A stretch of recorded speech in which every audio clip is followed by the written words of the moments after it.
কোনো ধরনের বেলাবেলি ঝামেলা ছাড়াই কিন্তু এই হেলদি নাস্তাগুলো তৈরি করে নেওয়া যায়। সকাল সকাল যারা বেলাবেলি বাদেই সকালে নাস্তা তৈরি করে নিতে চান, তারা কিন্তু চাইলে রেসিপিটি দেখে একবার বাসায় অবশ্যই ট্রাই করে দেখতে পারেন।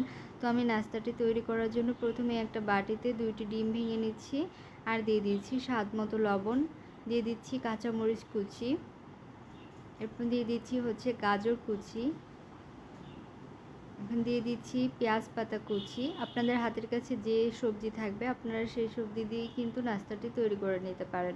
এখন আমি এর মধ্যে দিয়ে দিচ্ছি টমেটো কুচি, দিয়ে দিচ্ছি ধনিয়া পাতা কুচি, এরপর দিয়ে দিচ্ছি পেঁয়াজ কুচি। এখন এই সবগুলোকে ভালোভাবে মিশিয়ে নিতে হবে।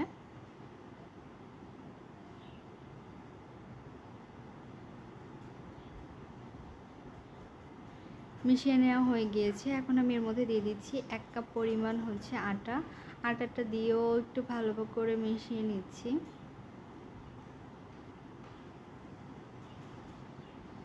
এখন আমি এর মধ্যে দিয়ে দিচ্ছি পরিমাণ মতো পানি। আমি পানিটা অল্প অল্প করে দিব আর ভালো করে মিশিয়ে নিব।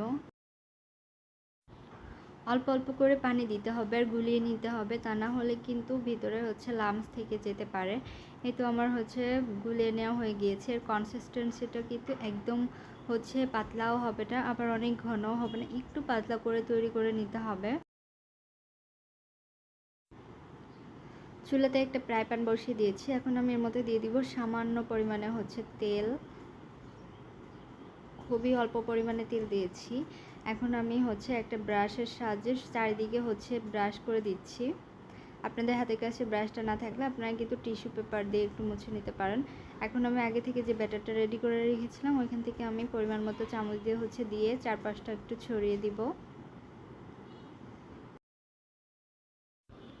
কিছু সময় ওয়েট করলেই কিন্তু দেখা যাবে নাস্তাগুলো কিন্তু প্যানের গা থেকে উঠে আসবে। তখন একটি পাশ আমরা উল্টিয়ে নিব। আর এটা কিন্তু খুব সহজেই কিন্তু প্যান থেকে উল্টিয়ে নেওয়া যাবে, একদমই প্যানের সঙ্গে লেগে যাবে না। তো এখন আমি খুব ভালোভাবে চেপে চেপে এগুলোকে ভেজে নিচ্ছি। চুলা জালটা কিন্তু হাই হিটে দেওয়া যাবে না, তাহলে কিন্তু কালারটা খুব সহজেই চলে আসবে আর ভিতরে কিন্তু খুব ভালোভাবে কুকড হবে না। যেহেতু সবজি অ্যাড করেছি সেজন্য একটু সময় নিয়ে চেপে চেপে নাস্তাগুলোকে ভালোভাবে ভেজে নিতে হবে। তো এভাবে করে আমি সবগুলো নাস্তা তৈরি করে নিব।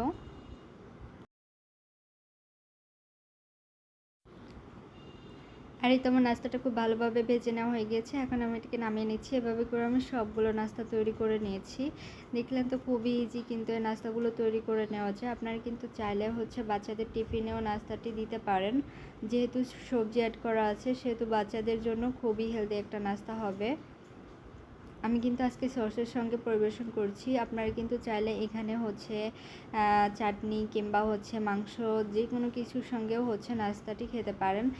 আলহামদুলিল্লাহ অনেক ভালো লাগবে খেতে। আপনারা কিন্তু চাইলে বাসায় একবার ট্রাই করে দেখতে পারেন। আজকে আমার এই রেসিপিটি কেমন হয়েছে সবাই কিন্তু অবশ্যই আমাকে কমেন্ট করে জানাবেন। আর সবাই আমার জন্য দোয়া করবেন। ভালো থাকবেন। আল্লাহ হাফেজ।